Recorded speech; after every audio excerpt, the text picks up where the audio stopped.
মতো স্বভাব, তুই যা মর্তলোকে গিয়ে কুমির জনি লাভ কর। তো ভগবান বিষ্ণু যখন ক্ষমা প্রার্থনা করেছিলেন তখন বলছে ভগবান বিষ্ণুই তোকে একদিন মুক্তি দান করবে। পরবর্তীতে এই রাজা হু কি করলেন, এই কুমির হয়ে জন্মগ্রহণ করলেন, আর ইন্দ্রদুম্ন গজেন্দ্র হয়ে জন্মগ্রহণ করলেন। করে তারপর স্বয়ং ভগবান বিষ্ণু এসে দুজনকেই সেই সার্বভৌম মুক্তি দান করলেন। এইভাবে শরণাগত জনকে ভগবান সদা সর্বদাই রক্ষা করেন। কি করেন কিনা, যেমন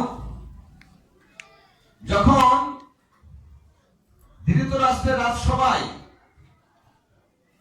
কি হয়েছিল, যুধিষ্ঠির লাস্টে দ্রৌপদীকে ধরলেন, চাই খেলে না, তার পাশা খেলে না, বলছে এখন ধরলাম কাকে, দ্রৌপদীকে। এবার সে দ্রৌপদীকে ধরেছে সে দাবায়, মানে সেই পাশা খেলায়, এখন সেটা তো হেরে গেছে। এখন দ্রৌপদী কাদের, দ্রৌপদী এখন দুর্যোধনের। যাও আমরা তো জিতে গেছি, এখন যাও দ্রৌপদীকে নিয়ে আসো এই রাজসভায়। দ্রৌপদীকে চুলের মুঠি ধরে দুঃশাসন কি করলেন, এই রাজসভায় নিয়ে আসলেন। কি দুঃসাধ্য ব্যাপার। এই দ্রৌপদী ছিলেন কি রাজরানী। এই দ্রৌপদী দ্রুপদ রাজার কন্যা। তিনি কোথা থেকে উঠেছিলেন, অগ্নি থেকে, নহে সামান্য নারী, আর তাকে নিয়ে এসছেন চুলের মুঠি ধরে।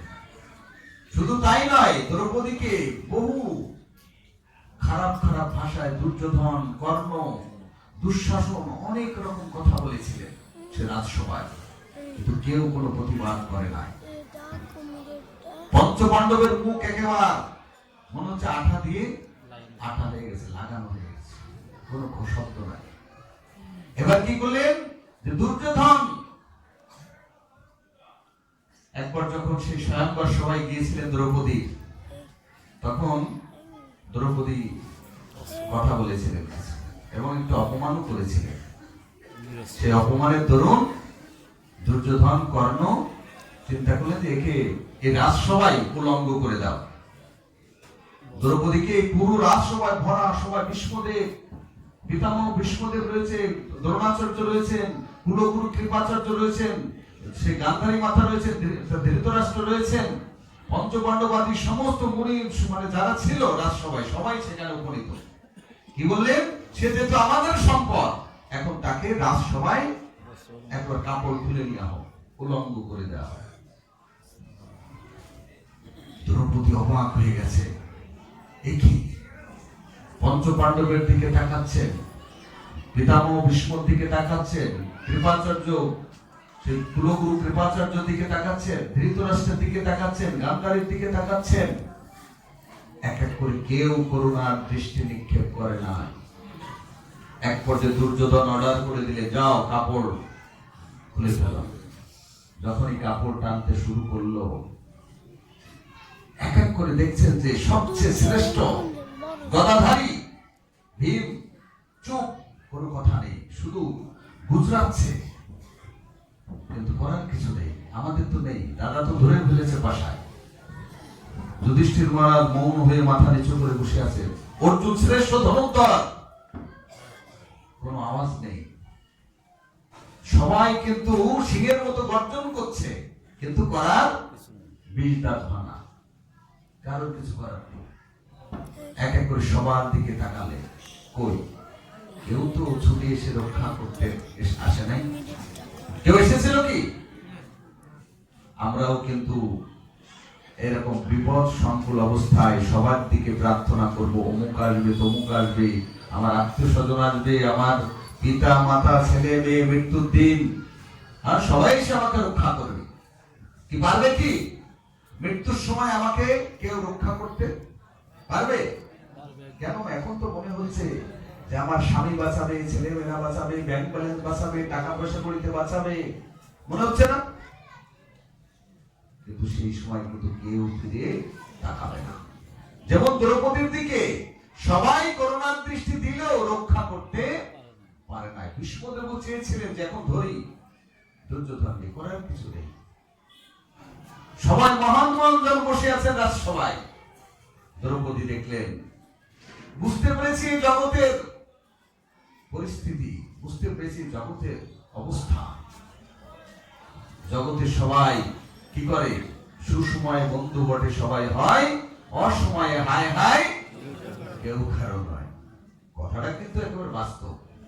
সুসময়ে দেখবেন বন্ধুর কোনো অভাব নাই, সাথে সাথে বলছে বন্ধু কেমন আছেন, একবার গার উপরে হাত দিয়ে বিশাল আদর। আর অসময়ে হায় হায় কেউ কারো নয়। তখন কোনো বন্ধু এসে আর বলবে না যে কেমন আছিস। দ্রৌপদী যখন এই বিপদ সংকট অবস্থায় পড়লেন, বিপদ সংকট অবস্থায় পড়ে তিনি হাহাকার করতে লাগলেন যে গোবিন্দ ছাড়া আমার আর কেউ নেই। চারিদিকে সব শেষ হতে হতে শেষ মুহূর্ত পর্যন্ত যখন আর কোনো উপায় থাকে না, তখন আমরা কার শরণাগত হই? তখন আমরা গোবিন্দের শরণাগত। তার আগে আমরা কিন্তু আসতে চাই। এই জন্য আগের দিনে একটা কথা বলেছিলাম যে কেউ দেখে শেখে আর কেউ থেকে শেখে। বুঝলেন?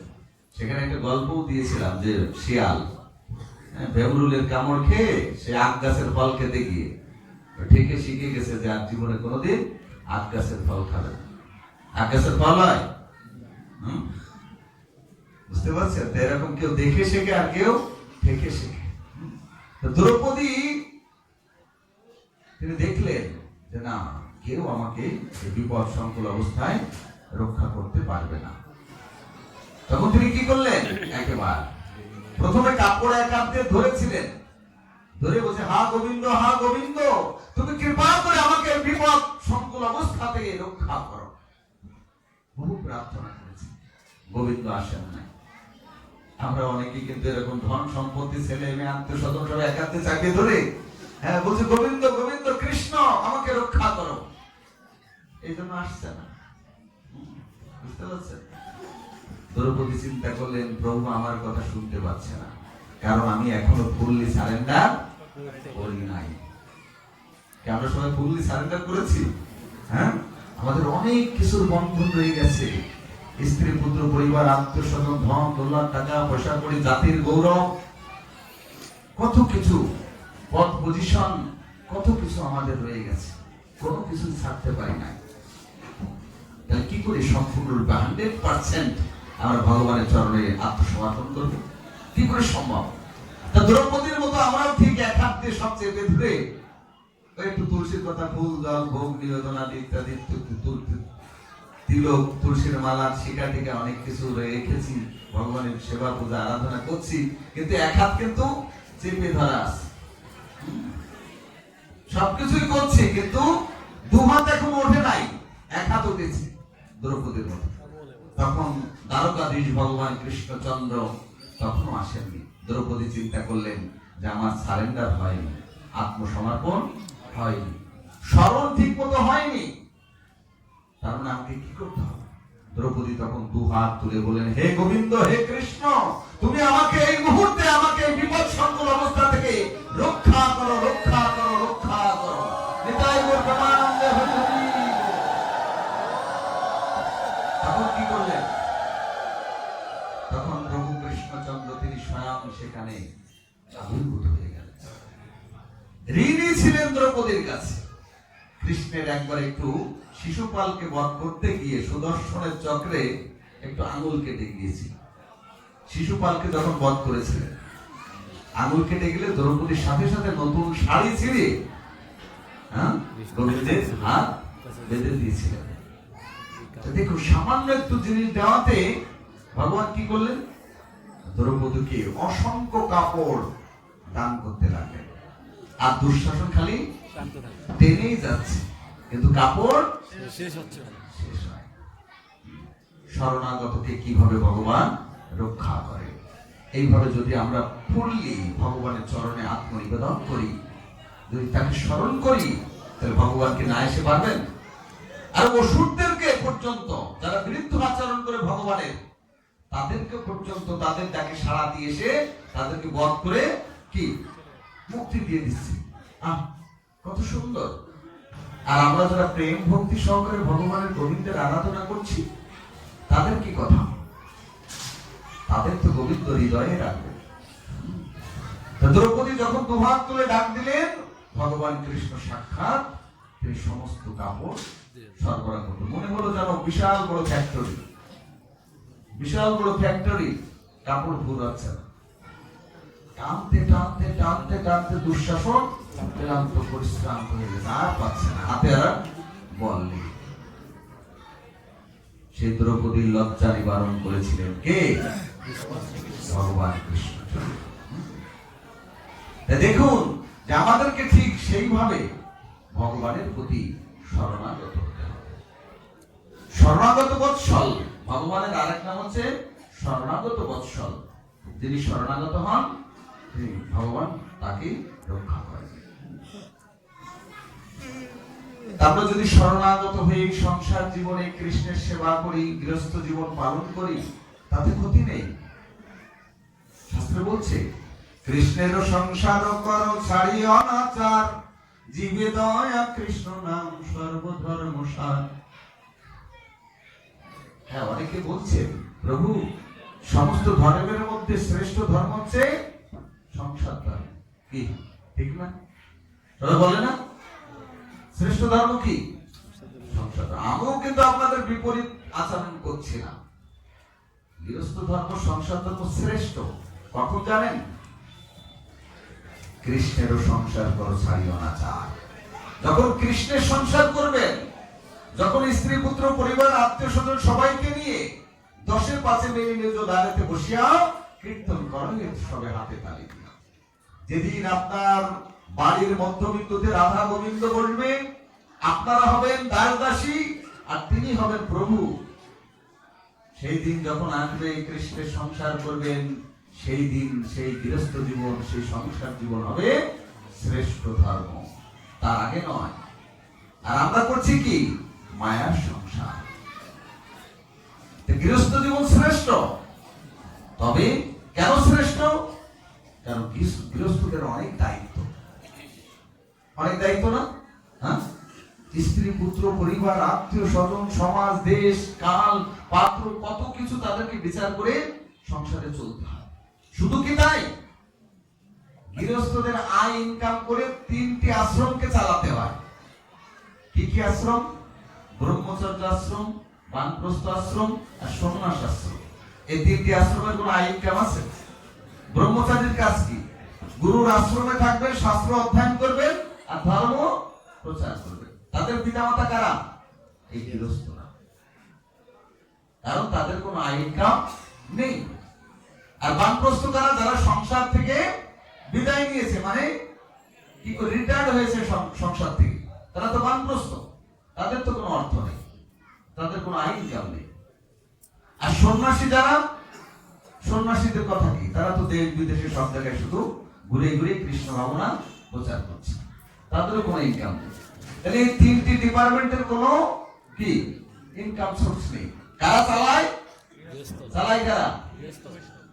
এই গৃহস্থরা। এই জন্য গৃহস্থ ধর্মকে শ্রেষ্ঠ ধর্ম বলেছে এবং দায়িত্বও শ্রেষ্ঠ, বেশি দায়িত্ব। কারণ এই 3টি আশ্রমকে চালানোর দায়িত্ব তাদের, গৃহস্থদের।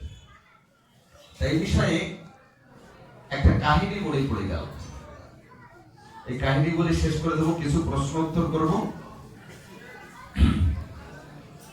একদা রাজা প্রতাপাদিত্য নাম শুনেছেন? রাজা প্রতাপাদিত্য, হ্যাঁ কিনা বলুন? রাজা প্রতাপাদিত্য নাম শুনেছেন? 1700 খ্রিস্টাব্দের দিকে, 1700 খ্রিস্টাব্দে তিনি রাজা প্রতাপাদিত্য অত্যন্ত ক্ষমতাশালী রাজা ছিলেন এবং খুব ধার্মিকও ছিলেন বটে। রাজা প্রতাপ আদিত্য তার একমাত্র কন্যাকে বিবাহ দিয়েছিলেন কালিদাস পণ্ডিতের সাথে। কালিদাস পণ্ডিতের নাম শুনেছেন? এই কালিদাস পণ্ডিত কিন্তু বিশাল পণ্ডিত ছিলেন, বিচক্ষণ পণ্ডিত। একসময় কিন্তু মহামূর্খ ছিলেন। কিরকম মূর্খ? বাবা বলছে যে যা তো কাঠ কেটে নিয়ে আয়। কালিদাস গেছে বাগানে, বনে গেছে, গিয়ে ডালের এই পাশে বসে এখান থেকে কেটে দিয়েছে। কি হবে পরিস্থিতি? হ্যাঁ, একেবারে ধপাস করে পড়েছে। এইভাবে এক সাধু বাবা যাচ্ছিলেন, বলছে আরে মূর্খ নাকি, যে গাছে উঠছে ডালের করে পড়ছে, ওখান থেকে কেটে দিচ্ছে আর মাটিতে এসে টপ করে পড়ে যাচ্ছে। তুমি এরকম করছো কেন? এই করতে করতে যখন উপরে থেকে কাটবে তখন কি করবে? এখন পড়ে মরা সারা। বলছে তাহলে কি করা যাবে সাধু বাবা? কেন? ডালের এই পাশে পড়বে, এখান থেকে কাটবে, ডাল পড়ে যাবে, তুমি আস্তে আস্তে গাছ দিয়ে নেমে আসবে। ভালো যুক্তি তো। আমি তো ভেবেছিলাম আবার কে নামানামি করে একসাথে চলে আসতে হয়। ভালো, বেশ পণ্ডিত হয়ে গেল কালিদাস, বিশাল পণ্ডিত। এমনকি কেমন পণ্ডিত, ওর মা একদিনকে বলছে বাবা আজকে তো চুমই পুজো। চুমই পুজোর নাম শুনছে না? আমি তো জীবনে শুনি নাই। চুমই পুজো, চুঙার মধ্যে কি পূজা করে? চুমই পুজো, তা বাজার থেকে কিছু দ্রব্য আনতে হবে পুজোর জন্য। কালিদাস পণ্ডিত বলছে মা আমি তো গ্রন্থ আদি কম পড়ি নাই, যতদূর পড়েছি তা সেই পড়ার মধ্যে চুমই পুজো আমি পাই নাই। তা আমি যা জানি না, যা বুঝি না, তার জন্য আমি বাজার করতে যেতে পারবো না। মা খুব বকাঝকা করেছে, করে দুঃখে একটা নদীর ধারে বসে আছে মাথায় হাত দিয়ে, যে মা আমাকে এত বকাবকি করলো। তো নদী দিয়ে 7টা জাহাজ আছে, জাহাজ, বড় বড় জাহাজ। একটা জাহাজের উপরে একটা কাপড় দিয়ে মোড়ানো একটা বিশাল একটা কি বলে এটাকে, মানে টোপলা আর কি, একটা টোপলা করে বাঁধা আছে। তখন কালিদাস একটু জিজ্ঞাসা এসে গেছে তার হৃদয়ে, কি ব্যাপারে 7টা জাহাজ কি যাচ্ছে, কৌতূহল। কালিদাস জিজ্ঞাসা করছে আচ্ছা ভাই আপনাদের এই জাহাজের মধ্যে কি 7টা জাহাজ যাচ্ছে, আর উপরে দেখলাম বেশ কিছু একটা টুকলা করা, এটাই বা কি? তখন ওর ভিতর থেকে একজন ডেকে বলছে যে আচ্ছা আমরা শুনেছি যে এই গ্রামে নাকি একজন কালিদাস পণ্ডিত আছে, 7টা জাহাজ হচ্ছে সনাতন ধর্মের সমস্ত গ্রন্থ, আর কালিদাস যে কটা পড়েছে ওই কটা আমরা উপরে ঝুলিয়ে রেখেছি। কালিদাস তো চিন্তায় পড়ে গেছে, আরে আমি মাত্র এই কয়টা গ্রন্থ পড়েছি, আর এই 7টা জাহাজ সনাতন ধর্মের গ্রন্থ। সাথে সাথে দৌড়ে মায়ের কাছে চলে গেছে, মা তোমার কথাই সত্য, আমি যে কয়টা গ্রন্থ পড়েছি তাতে নেই বটে, কিন্তু 7টা জাহাজ যে গ্রন্থ গেছে সনাতন ধর্মের, না জানি ওর কোনটার মধ্যে তোমার এই চুমই পুজো আছে। তুমি দেখো আমি তাড়াতাড়ি বাজারে যাই। বুঝতে পারছেন? তো যদিও বিদগ্ধ পণ্ডিত ছিলেন, তারপরেও মায়ের কাছে হেরে গেছে।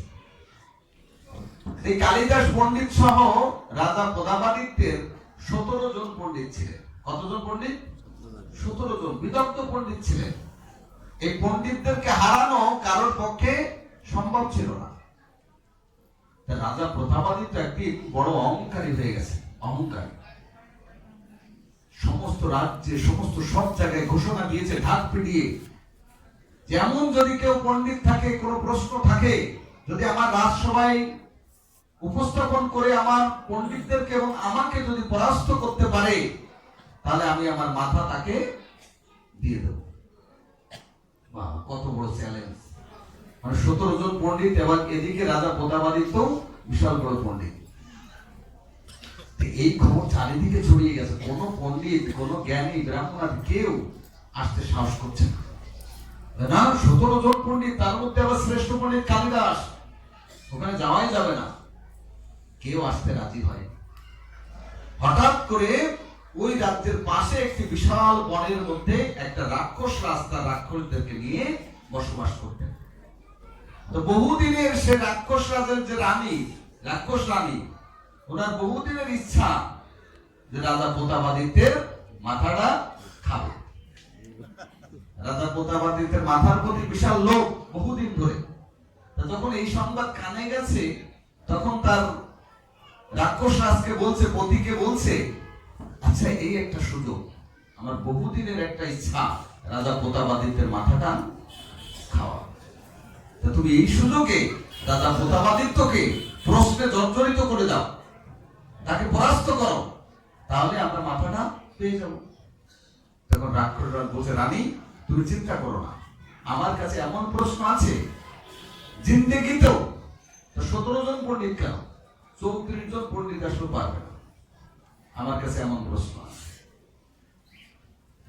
তখন রানী আশ্বস্ত হয়েছে, বলছে ঠিক আছে যাও। এবার রাক্ষসরাজ বিশাল সাজিয়ে গুজিয়ে একেবারে রাজা প্রতাপাদিত্যের রাজসভায় প্রবেশ করেছে। রাজা প্রতাপাদিত্য সহ 17 জন পণ্ডিত বসে আছে।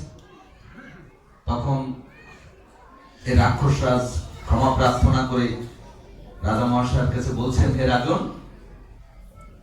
আপনি যে ঢোল পিটিয়েছেন, যে কি বলে ওটাকে, যে সবাইকে জানিয়ে দিয়েছেন যদি কোনো প্রশ্নে পরাস্ত করতে পারি আপনাদেরকে, আপনার পণ্ডিতদেরকে, তাহলে আপনি আপনার মাথাটা দিয়ে দেবেন, এই কথাটা কি সত্য? এই প্রচারটা কি সত্য? তখন রাজা প্রতাপাদিত্য বলছে, হ্যাঁ সত্য। তাহলে আপনি যদি অভয় দেন, তাহলে আপনার এই পণ্ডিতদের সহ আপনাকে আমি 4টি প্রশ্ন করতে চাই। তখন অভয় দিয়েছেন। তখন রাক্ষসরাজ তিনি একদমে 4টি প্রশ্ন করে দিয়েছেন। কি কি? এদিক আছে ওদিক নাই, ওদিক আছে এদিক নাই, এদিকও আছে ওদিকও আছে, এদিকও নাই ওদিকও নাই। রাজা মশাই সব পণ্ডিত সব দিক বিদিক হয়ে গেছে। দিক বিদিক করা প্রশ্ন শুনে সব দিক বিদিক হয়ে গেছে, সব মাথা ঘুরিয়ে গেছে। একই প্রশ্ন রে বাবা, এদিক আছে ওদিক নাই, ওদিক আছে এদিক নাই, এদিকও আছে ওদিকও আছে, এদিকও নাই ওদিক নাই। দিক বিদিক করা প্রশ্ন শুনে এক এক করে পণ্ডিতদেরকে ডাকছে রাজা প্রতাপাদিত্য। প্রথম পণ্ডিত আসছেন, মাথা নিচু করে চলে গেছে, উত্তর জানে না। এক এক করে 16 জন পণ্ডিত পরাস্ত, বাকি আছে কালিদাস। এবার রাজা মশাই তো থরকম্প শুরু হয়ে গেছে, সর্বনাশ, এবার আমার মাথা গেছে। এবার রাজামশাই ইশারা দিয়ে জামাইকে বলছে, জামাই কি খবর? জামাই বলছে, 7 দিন সময় নেন। 7 দিন সময় নেন, আমারও জানা নাই, ইশারায় জানিয়ে দিলেন। তখন রাজা প্রতাপাদিত্য বললেন যে, হে রাক্ষসরাজ, আপনার প্রশ্নে আমরা অত্যন্ত সন্তুষ্ট, কিন্তু আমাদেরকে 7টা দিন সময় দিতে হবে। বেশ, এইভাবে রাজা প্রতাপাদিত্যের কথায় রাক্ষসরাজ বলেন যে 7 দিন কেন, আপনি আরো নিতে পারেন, অসুবিধা নেই, কিন্তু উত্তর দিতে পারতেন। বেশ, রাক্ষসরাজ 7 দিন সময় দিয়ে তিনি চলেছেন। আর এদিকে কালিদাস তো এমনি চতুর পণ্ডিত, ওর পদ চারণা করছেন, পদ স্মরণ করছেন রাক্ষসরাজ যে কোথায় যায়। এবার রাক্ষসরাজ যেদিকে যাচ্ছে, কালিদাস পণ্ডিত গোপনে গোপনে আড়াল দিয়ে সেই রাস্তা দিয়ে চলেছে। যেতে যেতে যখন তার সেই গুফার মধ্যে গেছে, আর ও নিচে কান পেতে বসে আছে, গুফার মধ্যে কি খুব আনন্দ। রানীকে বলছে, রানী তোমার কোনো চিন্তা নাই। কি? রাজা প্রতাপাদিত্যর মাথা 1 সপ্তাহ পরে তুমি পেয়ে যাচ্ছ। আমি প্রশ্ন দিয়েছি, কোন পণ্ডিতরা পারে নাই, এমনকি কালিদাসও পারে নাই, রাজা প্রতাপাদিত্য পারে নাই, তার মানে 1 সপ্তাহ সময় নিয়েছে, 1 সপ্তাহ পরে তোর মাথাটি পাবে। রানী এবার জিজ্ঞেস করল, ওগো তুমি কি প্রশ্ন করেছো বলো তো? তো প্রশ্ন 4টে বলেছে। বলার পরে বলছো, এ তো মারাত্মক প্রশ্ন, আচ্ছা এর উত্তর কি? না না, এর উত্তর বলা যাবে না, উত্তর বললে কিন্তু তোমার মাথা খাওয়া হবে, মাথা গোল্লায় যায়। এত মারাত্মক প্রশ্ন, উত্তর জানা দরকার, আগে উত্তরটা বলো। এবার রাক্ষসরাজ পড়েছে মহাজালায়, বলছে না বলা যাবে না। দেখবেন সংসারে কোনো স্বামী যদি বলে স্ত্রীকে বলা যাবে না, কি সেই কথা কিভাবে শুনতে হবে সে যোগ্যতা কিন্তু মাতাজিদের আছে। যেভাবে হোক, ইনিয়ে বিনিয়ে যেভাবে হোক না কেন, আপনার কাছ থেকে কিন্তু সেই গোপন কথা বের করেই দেবে। তো সে রাক্ষস রানী এত সুন্দর করে তেল মালিশ করছেন যে রাক্ষস রাজা থাকতে পারেন, তিনি উত্তর 4টে বলতেই হয়েছে, বাধ্যতামূলক বলতে হয়েছে। আর এদিকে কালিদাস কানে শুনে চলে এসেছে। রাজা প্রতাপাদিত্যকে এসে বলছে, রাজন আপনার কোনো চিন্তা নেই, উত্তরটা আমার তখনই জানা ছিল, ইচ্ছা করলে তখনই দিতে পারতাম, কিন্তু পণ্ডিতদের যথাসময় কাউকে ঘায়েল করতে নেই, একটু সময় নিতে হবে। আসুক না 7 দিন পরে, কোনো অসুবিধা নেই, এই প্রশ্নের উত্তর আমার কাছে আছে। তাই শুধু ভক্তবৃন্দ, এই প্রশ্নের উত্তর আমরা আগামী দিন এই 4টি প্রশ্নের উত্তর আস্বাদন করবো। আপনারা সবাই অধীর আগ্রহে কৃষ্ণ কথামৃত আস্বাদনের নিমিত্তে আসবেন এবং ধীরে ধীরে আমরা আরো অনেক কৃষ্ণ কথা, কারণ বলছে অনন্ত কৃষ্ণের নাম অনন্ত মহিমা, নারদাদি ব্যাসদেব দিতে নারে সীমা। 1 মাসে নয়, হাজার হাজার বছর ধরে কৃষ্ণ কথা বললেও শেষ হবে না, অনন্ত। ঠিক আছে, হরে কৃষ্ণ।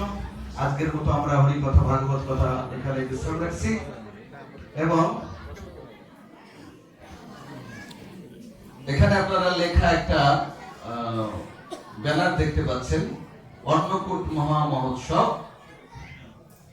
21শে কার্তিক 8ই নভেম্বর, মধ্যাহ্নে প্রসাদ বিতরণ, স্থান শ্রী শ্রী শ্যাম সুন্দরজি আগ্রা। উক্ত অনুষ্ঠানকে সফল ও সার্থক করার জন্য সকল ভক্তবৃন্দের উপস্থিতি ও সহযোগিতা একান্ত কাম্য।